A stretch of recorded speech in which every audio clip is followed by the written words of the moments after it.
Good morning everyone. मैं अंकित सैनी आप सभी का वेलकम करता हूं आपके अपने YouTube channel Priyal ma'am reasoning पे। हमारा कंटेंट ही हमारी पहचान। कैसे हो आप सभी लोग? जैसे अगर अपन बात करते हैं आप लोगों के लिए क्वेश्चन जो हमेशा की तरह अपन लेके आते हैं वो भैया क्वेश्चन लेके आ गया हूं मैं आप लोगों के सामने। ठीक है, अभी जो आपसे जितने भी क्वेश्चन आएंगे तो फिजिक्स, केमिस्ट्री और बायो तीनों के तीनों चीज़ें हैं जो इसमें शामिल हैं अपने, और आप लोगों को क्या करना है, बहुत ही अच्छे से इन सभी का आंसर देना है क्वेश्चंस का। ये सारे के सारे जितने भी क्वेश्चंस हैं ये प्रीवियस ईयर के क्वेश्चंस हैं, वहाँ से उठाए हुए हैं या फिर आप लोगों के जो भी अपकमिंग एग्जाम्स हैं उनमें आने वाले क्वेश्चंस हैं। तो आप लोगों को बड़े ही ध्यान से इन सभी का आंसर करना है, और वैसे ही जो अपन हर बार करते हैं आप लोग अपने नोट्स वगैरह अच्छे से प्रिपेयर कर लें। ठीक है, अभी अगर अपन बात करते हैं, देखो क्वेश्चन नंबर 1 आप लोगों की स्क्रीन पे लग चुका है भैया। क्वेश्चन नंबर 1 लगा है कि नोबल जो ऑयल है is the name of which one of the following explosive. भाई नोबल ऑयल निम्नलिखित विस्फोटकों में से किसका नाम है? आपसे पूछा गया नोबल ऑयल जो है, हाँ नोबल ऑयल जो है वो निम्न में से किसका नाम है, ये आप लोगों से पूछा गया है भाई साहब। ठीक है, तो मुझे जल्दी से बता दीजिए। देखिए यहां से पढ़ते हैं नोबल ऑयल निम्नलिखित में से किसका एक नाम है, तो मुझे बता दो। सबसे पहले आपके पास में क्या है, आपके पास में है टीएनजी, देन उसके बाद में आपसे बोला गया टीएनपी है या फिर टीएनए है या फिर एनटीए। जल्दी से बता दो टीएनटी है। ये 4 ऑप्शन आप लोगों के सामने है, तो इनमें से जल्दी से मुझे बता दीजिए कि भाई नोबल ऑयल आप लोग इनमें से किसको बोलोगे, टीएनजी को बोलोगे, टीएनपी को बोलोगे, या फिर आप लोग बात करेंगे टीएनए की। जल्दी से बता दीजिए, या फिर टीएनटी। तो आप लोग क्या बताओगे? सर नोबल ऑयल जो होता है ना वो टीएनजी को बोलते हैं। किसको बोलेंगे जल्दी से बता दीजिए। आप लोग बोलोगे वो सर बोलेंगे हम लोग टीएनजी को। अच्छा मुझे एक बात बताइए, टीएनजी जो होता है इसकी फुल फॉर्म क्या होती है? टीएनजी को अपन लिखेंगे क्या, क्या बोलोगे? ट्राई नाइट्रोग्लिसरीन इसको बोलते हैं। अगर मैं बात करूं टीएनजी को क्या लिखोगे, तो आप लोग लिखोगे ट्राई नाइट्रोग्लिसरीन। क्या लिखोगे? Trinitroglycerin. ठीक है, ट्राई नाइट्रोग्लिसरीन रखेंगे। थोड़ी सी लिखने में दिक्कत आई, डोंट वरी, थोड़ा सा एडजस्ट कर लो आप लोग, फिर सारी की सारी चीजें क्लियर हो जाएंगी। डोंट वरी, घबराने की जरूरत नहीं है। देखो ये वाला क्वेश्चन आप लोगों के एकदम से क्लियर हो जाना चाहिए कि नोबल ऑयल 4 आपको दिए गए हैं ऑप्शन, इनमें से चारों के 4 विस्फोटक है, मतलब एक्सप्लोजिव है भैया। जब भी आप लोग इनका कुछ भी यूज करोगे तो विस्फोटन में ही इनका यूज होगा। कहां पे होगा भैया? विस्फोटन में ही इनका यूज होगा, जहां पे विस्फोट करना हो, ब्लास्ट करना हो, इन सबसे रिलेटेड। अब देखो अपन आगे की तरफ चल लेते हैं नेक्स्ट वाले क्वेश्चन। ये क्लियर हो गया ना, किसको बोलेंगे? टीएनजी को बोलेंगे। ट्राई नाइट्रोग्लिसरीन जो होता है आप लोगों का जो पहला ऑप्शन है टीएनजी, इसको नोबल ऑयल के नाम से जाना जाता है। समझ में आ गया? तो आगे वाले क्वेश्चन पे चलते हैं, नेक्स्ट वाले क्वेश्चन की तरफ बढ़ते हैं आप लोगों की स्क्रीन पे। देखो अभी जो क्वेश्चन पूछा गया है वो आपसे पूछा गया है कि पानी की स्थायी कठोरता की वजह क्या है। कि भैया आपसे जो क्वेश्चन पूछा है वो पूछा है पानी की जो स्थायी कठोरता है वो किस वजह से होती है। भैया जल्दी से मुझे बता दीजिए कि जो पानी है उसकी स्थायी कठोरता किस वजह से होगी। ये रहा पानी, और इसकी permanent hardness of water is due to, पानी की स्थायी कठोरता किसकी वजह से होती है। ये जल्दी से मुझे आप लोग इसका आंसर करके एक बारी मुझे बता दीजिए। देखो पानी में 2 प्रकार की कठोरताएं होती हैं, एक तो स्थायी कठोरताएं और दूसरे टाइप की अस्थायी कठोरताएं होती हैं। वो किन किन वजह से होती है ये मैं आप लोगों से पूछना चाहूंगा भैया, जल्दी से मुझे बता दो। देखो जो वाटर होता है आप लोग बताओगे कि सर एक होता है हार्ड वाटर, जो होता है जिसको बोलते हैं ना हार्ड वाटर बोलते हैं, या फिर ठोस जल जो भी बोलोगे आप लोग, या फिर कठोर पानी बोलते हो। क्या बोलते हो आप लोग? बोलते हो कठोर पानी। तो कठोर पानी में जो हार्डनेस होती है वो किस वजह से होती है? उसमें साबुन जो होगा वो कम झाग देगा, इतनी झाग नहीं देगा। या फिर जो सॉफ्ट पानी होता है, जो आप लोगों का सॉफ्ट वाटर होता है, उसमें झाग अच्छे, कपड़े अच्छे से धुलते हैं, ये सारी चीजें हैं। तो अभी जो मैंने आपसे क्वेश्चन पूछा है ये वो क्वेश्चन है कि भाई जो आपकी परमानेंट हार्डनेस है वो किस वजह से होती है, किस कारण से होती है। तो आप लोगों को एक चीज बताते देता हूं, पानी में कठोरताएं होती हैं वो 2 टाइप से होती हैं। एक तो होगी स्थायी कठोरता, कौन सी होगी? एक तो होती है सर स्थायी कठोरता, ठीक है, स्थायी कठोरता, और एक होती है अस्थायी। नंबर सेकंड क्या होती है? नंबर सेकंड होगी भैया अस्थायी कठोरता। तो स्थायी कठोरता जो होती है वो कैल्शियम और मैग्नीशियम के क्लोराइडों के कारण होती है। देखो इनमें से कौन सा ऑप्शन सही हो जाएगा? जो स्थायी कठोरता होगी वो किस वजह से होगी? जल्दी से मुझे एक बारी बताओ आप लोग, करके कमेंट करके बताओ कि स्थायी कठोरता किसके? सर कैल्शियम और जो मैग्नीशियम होते हैं, कैल्शियम और मैग्नीशियम के क्लोराइडों के कारण। किसके कारण? सर क्लोराइडों के कारण। किनके कारण? क्लोराइडों के कारण। ठीक है, क्लोराइडों के कारण हो जाएगी। पहली बात भैया आपके समझ में आ गई। अगर आपसे दूसरा कोई क्वेश्चन पूछ ले, वो पूछे भैया पानी की जो अस्थायी कठोरता है वो किसकी वजह से होती है, सारी की सारी चीजें नोट करते रहना। मैं बोल ज्यादा चीजें रहा हूं, लिख कम रहा हूं, तो आप लोग लिखो, बोलोगे भी, लिखोगे भी वो सारी की सारी चीजें जो मैं बोल रहा हूं, समझ रहे ना आप लोग। तो अभी मुझे बताओ भाई, दूसरे वाली जो अस्थायी कठोरता होती है वो किसकी वजह से होती है, जल्दी से बता के एक बार देखो मुझे अस्थायी कठोरता के बारे में जल्दी से आप लोग बताओ। अस्थायी कठोरता किसकी वजह से होता है, क्या बताओगे सर? वो होती है कैल्शियम और मैग्नीशियम। इनके किसकी वजह से होती है? बाइकार्बोनेट घुले होते हैं, कैल्शियम और मैग्नीशियम के जो बाइकार्बोनेट होते हैं ना, बाइकार्बोनेट, इनकी वजह से होगी। बाइकार्बोनेट्स की वजह से क्या होती है? अस्थायी कठोरता होती है। दो चीजें समझ में आ गई, स्थायी कठोरता, अस्थायी। कैल्शियम और मैग्नीशियम के क्लोराइडों की वजह से स्थायी कठोरता, अस्थायी बाइकार्बोनेटों की वजह से होगी। समझ में आ गई। अभी नेक्स्ट वाले क्वेश्चन पे चल लेते हैं भैया। आप लोगों की स्क्रीन पे अगले वाला जो क्वेश्चन है वो लगने वाला है, वो देखिए। अब देखो, आपसे जो अगले वाला क्वेश्चन पूछा गया है उसको जल्दी से पढ़िए और उसका मुझे आंसर कर दीजिए। बहुत ही प्यारा क्वेश्चन है और बहुत ही अच्छा क्वेश्चन है जो नेक्स्ट वाला लगा है भैया। आपसे पूछा गया है कि heavy water is a type of, जो भारी पानी होता है, आपसे पूछा गया है जो भारी पानी होता है, हेवी वाटर, आपसे पूछा गया कि heavy water is a type of, भारी जल जो होता है, भारी पानी जो होता है वो एक प्रकार का क्या है? भारी पानी क्या है भैया?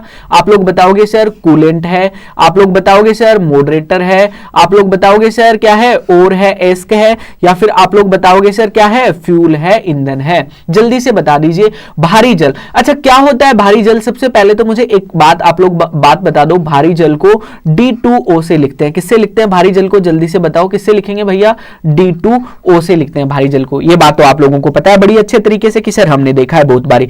अब देखो D2O बोलते क्या है? Deuterium oxide. क्या बोल देते हैं? जल्दी से बता दो, इसे क्या बोलेंगे? Deuterium oxide. ठीक है, ड्यूटेरियम ऑक्साइड बोलते हैं सर इसको, ड्यूटेरियम ऑक्साइड बोला जाता है। अब मुझे बताओ D2O जो हो गया वो कहां पे काम आता है? कितनी बार पढ़ चुके हैं, बहुत बार पढ़ चुके हैं कि सर ये मॉडरेटर के रूप में काम में लेते हैं अपन। किसके रूप में? ये जो हो गया ना भैया मॉडरेटर, बी वाला ऑप्शन जो हो गया, मॉडरेटर के रूप में काम में लेते हैं। और मॉडरेटर भी कौन से वाला भैया? क्या काम करता है मॉडरेटर? अरे न्यूक्लियर रिएक्टर जो होते हैं, कौन सी होती है? नाभिकीय भट्टियां। क्या बोलते हैं? नाभिकीय भट्टी अपन लोग बोलते हैं। तो नाभिकीय भट्टी में काम में लेते हो कि नहीं लेते आप लोग मॉडरेटर को? जी बिल्कुल काम में लेते हैं सर मॉडरेटर को।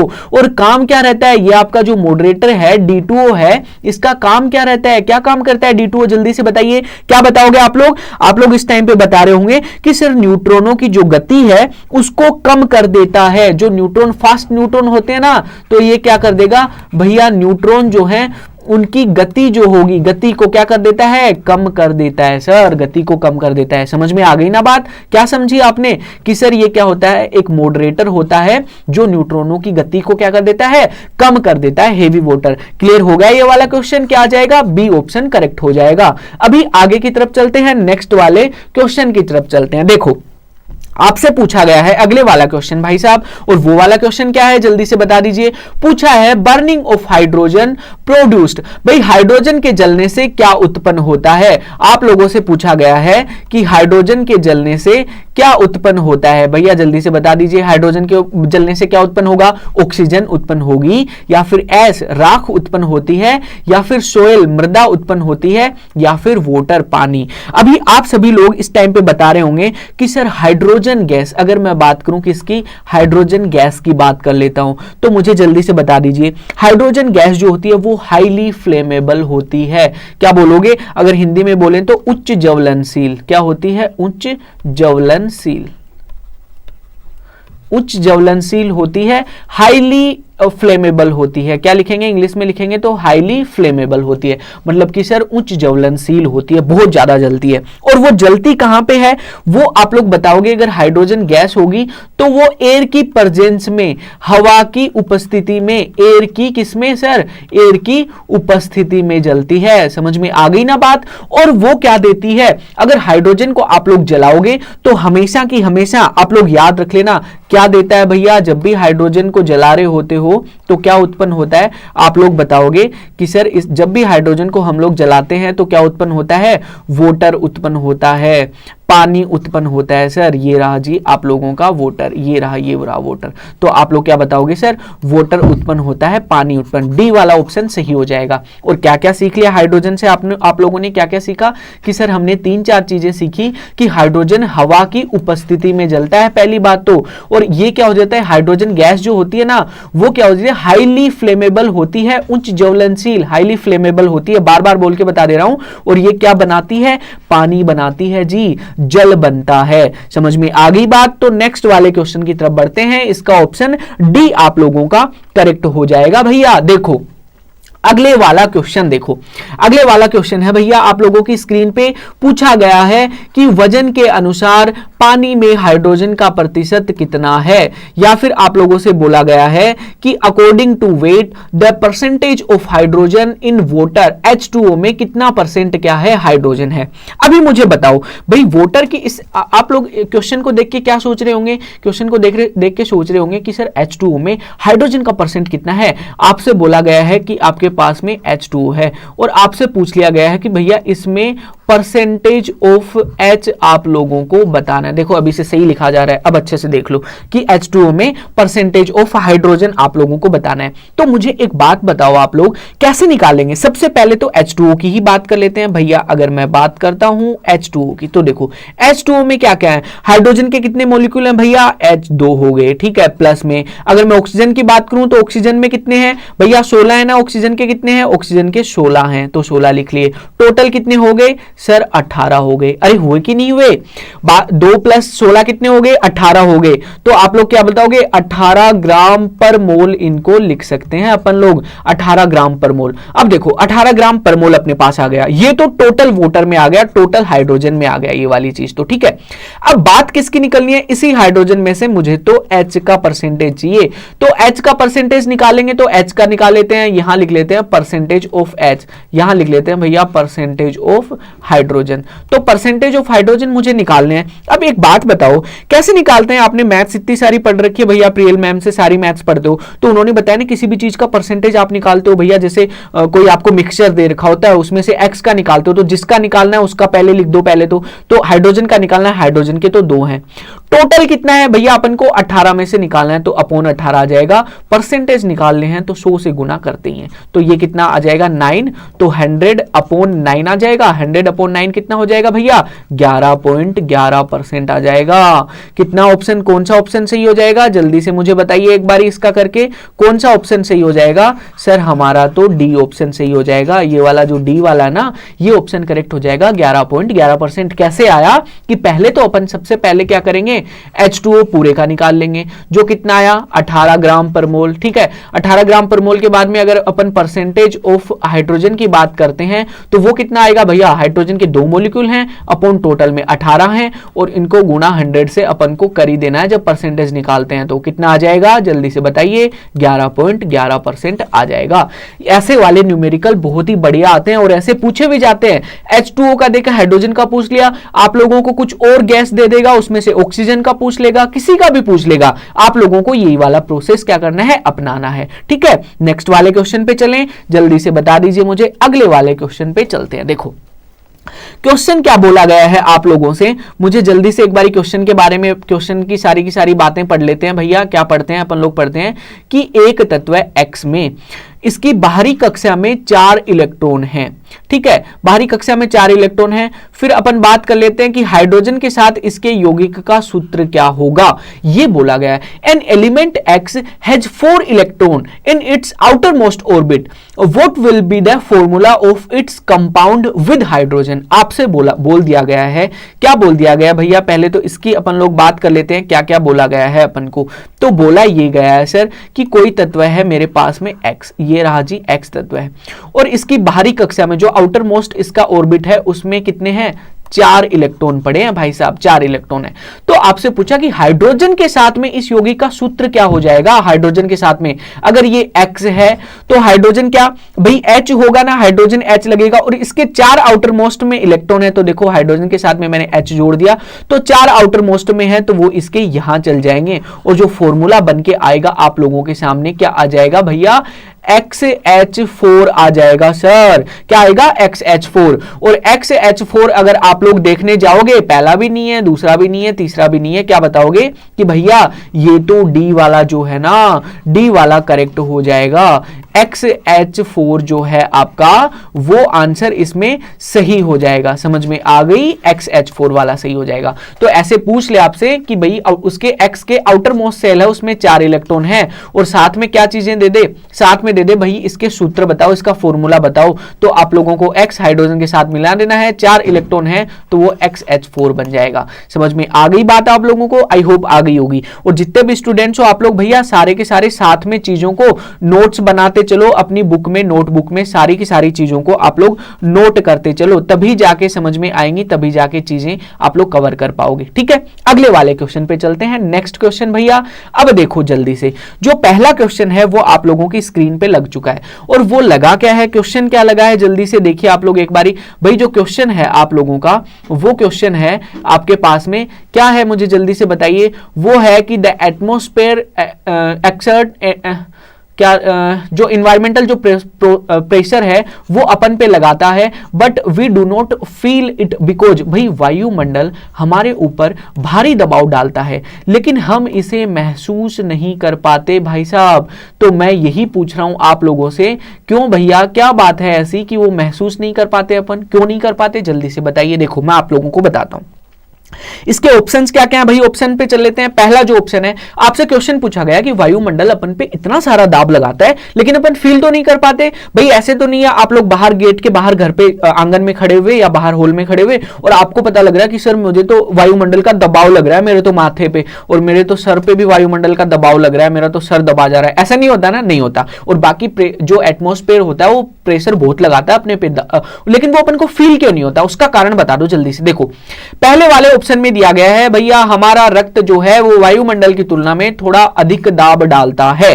ऑप्शन बी में हम इस दाब के आदी हो चुके हैं, जो अपन इसकी आदत पड़ चुकी है अपन को। या फिर ऑप्शन सी जो है वो है क्या है सर, हमारी हड्डियां बहुत ही मजबूत हैं और दबाव का सामना कर सकती हैं, ये बात है। या फिर है हमारे सिर की सतह क्षेत्र बहुत छोटा होता है, ये बात है। क्या है भाई, जल्दी से बताओ, सोचो।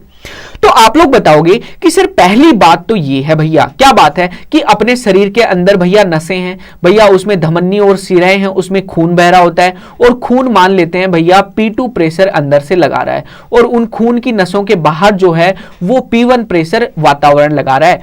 लेकिन एक बात हमेशा याद रखना, जो अपना जो ब्लड लगा रहा होगा ना प्रेशर, वो हमेशा ज्यादा लगाता है कुछ ना कुछ बाहर वाले इन्वायरमेंट से। बाहर वाला जो आपका जो एटमॉस्फेयर है, जो वातावरण जो आप पे प्रेशर डालता है वो हमेशा ब्लड से कम डालता है। अंदर का जो खून है ना वो कहीं ना कहीं ज्यादा प्रेशर डाल रहा होता है इस पे। इसलिए आपका ऑप्शन कौन सा, ए वाला करेक्ट हो जाएगा भैया। कौन से वाला ऑप्शन, ए वाला ऑप्शन सर अपना करेक्ट हो जाएगा। ये रहा जी ए वाला। अगर मैं बात करूं, जैसे आप लोगों को बात कर लेता हूं कि आप लोगों को मैंने पानी के अंदर जाके प्रेशर फील करने को कहा। हमेशा याद रख लेना, जब भी इंसान पानी के अंदर चल जाता है, ये रहे जी आप पानी के अंदर चले गए, तो आप कहीं ना कहीं ज्यादा आप लोग प्रेशर फील करते हो, ज्यादा प्रेशर फील करते हो। क्यों? क्योंकि इस टाइम पे जो बाहर वाला जो प्रेशर है ना वो आपके खून पे, जो नसें जो हैं, नसों के अंदर जो खून आप पे दबाव लगा रहा होगा वो हमेशा कम लगाएगा। इसीलिए देखना पानी में ज्यादा दबाव फील करते हो आप लोग। क्यों? क्योंकि पानी भैया रो जी एच से दाब लगाता है ना। अगर एच गहराई पे हो कितना लगाता है, पी बराबर रो जी एच। रो क्या आ गया भैया, इसका घनत्व है। यहां पे लिख देता हूं रो जी एच। यहां पे रो क्या आ गया, घनत्व है। जी क्या है, ग्रेविटेशनल एक्सीलरेशन जिसकी वैल्यू 10 होती है। एच क्या है, गहराई। क्या लिखोगे भैया, गहराई है सर ये। तो क्या बताओगे, इससे ए वाला ऑप्शन आप लोगों का करेक्ट हो गया कि भैया हमारा रक्त जो है वो वायुमंडल की तुलना में थोड़ा अधिक दाब लगाता है। समझ में आ गई ना, इसीलिए अपन को वो फील नहीं होता। आगे वाले क्वेश्चन पे चलते हैं भैया, नेक्स्ट वाले क्वेश्चन पे। तो देखिए आगे वाला क्वेश्चन जो है वो आप लोगों का आपकी स्क्रीन पे लग चुका है, और जो क्वेश्चन लगा है भैया वो लगा है कि tear gas is, tear gas को हिंदी में बोलते हैं आंसू गैस। कि भैया आंसू गैस क्या है, जल्दी से बता दीजिए क्या है आंसू गैस। क्या बताओगे आप लोग, भैया अमोनिया है, क्लोरीन है, या फिर हाइड्रोजन कार्बाइड है। तो देखो आंसू गैस एक्चुअली होती क्या है, आंसू गैस क्या होती है, तो देखो दो तीन टाइप की गैसें हैं जिनको आंसू गैस के रूप में यूज लिया जाता है। सबसे पहले इसी आंसू गैस की कार्रवाई कर लेते हैं भैया, आंसू गैस क्या होती है। देखो आंसू गैस जो होती है, जो अपनी पुलिस होती है ना, पुलिस फोर्स, वो यूज में लेते हैं। कौन लेते हैं भैया, पुलिस फोर्स यूज में लेते हैं, पुलिस वाले आंसू गैस का यूज करते हैं। कब करते हैं, जब कोई भीड़ इकट्ठी हो रही हो, जैसे कोई भीड़ ज्यादा, कोई आंदोलन वगैरह कर रहा हो या बेफालतू की हुड़दंग मचा रही हो, कोई ज्यादा भीड़ हो, ठीक है, और उसको कंट्रोल करने के लिए भैया लाठीचार्ज वगैरह जैसी चीजें करनी पड़ती हैं, तो वहां पे आंसू गैस के गोले छोड़ती है पुलिस, आंसू गैस के। अब देखो आंसू गैस में क्या होता है भैया, जैसे ही आंसू गैस के गोले छोड़ेंगे पुलिस वाले, तो जितने जो उपद्रव मचाने वाले जो स्टूडेंट्स हैं, या फिर जो भी स्टूडेंट्स, तो क्यों ही बताएं भाई, स्टूडेंट तो उपद्रव नहीं मचाते हैं, जो बेफालतू के जो लोग होते हैं ना, वही ज्यादा करते हैं, कोई स्ट्राइक करना, ऐसे जो गलत चीजें जिसपे इफेक्ट पड़ता है दुनिया को, पूरे बाहर को, वो नहीं करना चाहिए, उसको बात छोड़ते हैं। जो पुलिस वाले इन सभी भीड़ को कंट्रोल करने के लिए आंसू गैस का यूज करते हैं सर, किसका, आंसू गैस का। अब आप बताओगे सर आंसू गैस में ऐसा क्या होता है कि भीड़ रुक जाती है, अभी बता देता हूं भैया। आंसू गैस में क्या होता है, आंसू गैस एक प्रकार का केमिकल वेपन है। क्या है भैया, केमिकल वेपन है, ठीक है, केमिकल वेपन मतलब क्या है, रासायनिक हथियार बोल सकते हो आप लोग इसको, ठीक है। अरे रासायनिक हथियार बोलो, इसका मतलब ये नहीं भाई मर्डर वर्डर कर देता है, नहीं नहीं, मर्डर वर्डर कुछ नहीं करता। आंसू गैस क्या करती है, आंखों में और त्वचा पे जलन मच जाती है। किसमें सर, अपनी जो आंखें हैं, जो वहां पे प्रदर्शनकारी है उनकी आंखें और जो उनकी त्वचा है, उसमें क्या हो जाती है, उसमें सर जलन होने लगती है, आंखें या त्वचा में जलन। अब देखो, और या फिर अगर ज्यादा उसके कांटेक्ट में आ गए ना, तो इंसान क्या अंधा भी हो सकता है भैया, अंधा भी हो सकता है इंसान, अगर ज्यादा कांटेक्ट में रहे ना उसके, तो इंसान अंधा भी हो सकता है। तो देखो आंसू गैस क्या काम करता है भैया, पुलिस वाले काम में लेते हैं, किसको, भीड़ को कंट्रोल करने में, ये एक प्रकार का केमिकल वेपन है। और अमोनिया जो होती है, अमोनिया, अमोनिया को क्या लिखोगे जल्दी से बताओ, अमोनिया को आप लोग लिखते हो NH3, NH3 तो होती है अमोनिया, अरे नहीं होती क्या, NH3 होती है। तो अमोनिया को एज ए आंसू गैस यूज में लिया जाता है सर, आंसू गैस यूज में लिया जाता है। अच्छा, अमोनिया के अलावा एक आधी आंसू गैस मुझे बताओ, आप लोग बता पाओगे तो। एक होता है एक्रोलाइन, एक क्या होता है, एक होता है एक्रोलाइन होता है सर, ठीक है, एक्रोलाइन, इसको भी यूज में लिया जाता है एज ए आंसू गैस। और एक गैस और होती है अल्फा क्लोरो एसिटोफिनोल। क्या होती है भैया, अल्फा क्लोरो एसिटोफिनोल, अल्फा क्लोरो एसिटोफिनोल, ये लो जी एसिटो और आगे आता है फिनोल, अल्फा क्लोरो एसिटोफिनोल, ठीक है, ये लीजिए जी, अल्फा फिर से बोल देता हूं, अल्फा क्लोरो एसिटोफिनोल। और साथ में एक होती है, क्या होती है जल्दी से बता दीजिए, एक्रोलाइन, और एक्रोलाइन के साथ में अपनी NH3 तो काम आती ही आती है एज ए आंसू गैस, एज ए आंसू गैस, जो आपको टीयर गैस जिसको आप लोग बोलते हो। समझ में आ गई? तो आगे वाले क्वेश्चन पे बढ़ते हैं भैया। नेक्स्ट वाला क्वेश्चन आप लोगों की स्क्रीन पे ये लीजिए जी लग चुका है। अब देखो जल्दी से इसका आंसर कर दो। क्वेश्चन पूछा गया है कि आपसे पूछा गया है what is the shape of sulphur hexafluoride molecule, sulphur hexafluoride अणु का आकार क्या है। ऑप्शन में बोला गया है त्रिकोणीय पिरामिडीय है, या फिर अष्टभुजाकार ओक्टाहेड्रल है, या फिर प्लेनर है, समतल है, या फिर टेट्राहेड्रल जिसको आप लोग बोलते हो चतुष्फलकीय। क्या है इसमें से, जल्दी से मुझे एक बारी बात बताइए आप लोग, क्या है इसका आकार, या फिर यह है चतुष्फलकीय, क्या होगा जल्दी से बताइए। देखो सबसे पहले किसी भी अणु का आकार वाकार आप लोग बताते हो भाई साहब, तो आप लोगों को पता रहना चाहिए भाई दिखता कैसा है, बनेगा कैसे, उसका आकार क्या होगा। बात कर लेते हैं सल्फर हेक्साफ्लोराइड की। सल्फर हेक्साफ्लोराइड को कैसे लिखेंगे सर, SF6 से लिखते हैं, सल्फर हेक्साफ्लोराइड को SF6 से लिखते हैं। अच्छा, अब इसका स्ट्रक्चर मुझे बता दो। SF6 तो आपने लिख दिया, तो सर इसमें S का एक मॉलिक्यूल है, बना दिया जी। F के कितने मॉलिक्यूल हैं, 6 मॉलिक्यूल हैं, तो 6 के 6 बना दो भाई, जल्दी से बनाओ सारे के सारे, जैसे मैं बना रहा हूं 6 के 6 बना दो, तो ये रही जी 4 तो बन गए। अब 2 ये तो चारों की चारों डायरेक्शन में आ गए, अब जो 2 होंगे ना वो ऐसे बन जाएंगे, एक तो जस्ट ऊपर की तरफ बन जाएगा और एक जो होगा वो कहां पे बन जाएगा, वो जस्ट अंदर की तरफ बन जाएगा। तो ये लीजिए जी SF6, ये मैंने स्ट्रक्चर इसकी है बना दी है। जल्दी से बता दीजिए समझ में आई कि नहीं आई। और ये स्ट्रक्चर देखो, अगर इसकी बात करें तो क्या है, अष्टभुजाकार है स्ट्रक्चर। ये कौन सी है, ओक्टाहेड्रल है भाई साहब, अष्टभुजाकार। कौन सा ऑप्शन सही हो जाएगा, जल्दी से बताइए क्या ऑप्शन सही हो जाएगा, बी ऑप्शन आप लोगों का करेक्ट हो जाएगा भाई साहब। इसमें ओक्टाहेड्रल कैसे है कि SF6 तो सर सल्फर हेक्साक्लोराइड का जो फॉर्मूला होता है वो कितना, SF6 होता है। और अगर SF6 की मैं बात करता हूं तो SF6 देखो, S ये आ गया एक मॉलिक्यूल, इससे क्या 6 मैंने F जोड़ दिए, ये जोड़ दिए। और ये अगर इसके बीच के एंगल की बात करूं, कितना एंगल है भैया, 90 डिग्री, 90 डिग्री का कोण है भाई साहब। ठीक है, 90 डिग्री किसके बीच में है, जल्दी से बताइए किस किस के बीच में है, आप लोग बताओगे। F, S और F, इनके बीच का अगर एंगल पूछेगा सर कितना बता देंगे, 90 डिग्री एंगल होता है। कितना डिग्री, 90 डिग्री का कोण होता है भाई साहब। समझ में आ गई बात आप लोगों को, अगर समझ में आ गई हो तो बोल देना कि यस सर हमारे समझ में आ गई। ठीक है, अभी आगे वाले क्वेश्चन की बात कर लेते हैं। SF6 क्या होगी, ओक्टाहेड्रल, अष्टभुजाकार हो गया। आगे वाला क्वेश्चन आप लोगों की स्क्रीन पे लग चुका है जी, उसका आंसर दे दीजिए। और देखो क्वेश्चन के बारे में पढ़ो, जल्दी से क्वेश्चन के बारे में पढ़ते हो तो आपसे दिया गया है कि गोताखोर की श्वसन गतिविधियों के लिए प्रयुक्त गैस है the gases employed for respiratory activities of divers are. भाई जो डाइवर्स होते हैं आपके गोताखोर होते हैं ना, जो आप लोगों के, भाई आप लोगों के तो क्या सभी जो गोताखोर हैं जब भैया पानी में डूब डूब के जो बहुत सारे हीरे मोती या फिर ऐसी चीजें लेके आते हैं या फिर रिसर्च करते हैं बड़ी बड़ी कि पानी के अंदर जो है, पानी की गहराइयों में जो है कौन कौन से किस किस प्रकार के पेड़ पौधे छुपे हुए हैं अंदर। भाई छोटे छोटे पेड़ होते हैं ना, समुद्री पौधे, और या फिर कैसी कैसी मछलियां, क्या क्या जीव जंतु है अंदर, सारी चीजें देखते हैं वो डाइवर्स जो होते हैं।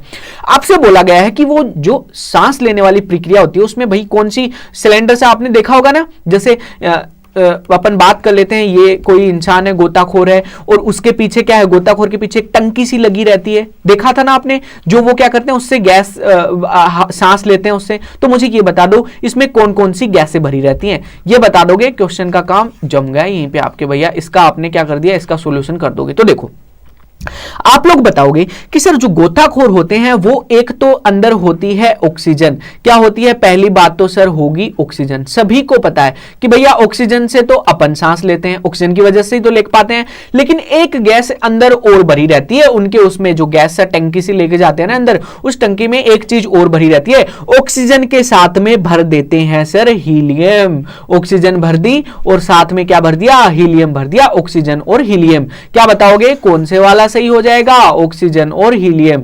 तो सर यहां पे जो राइट आंसर हो जाएगा ऑक्सीजन एंड हीलियम हो जाएगा।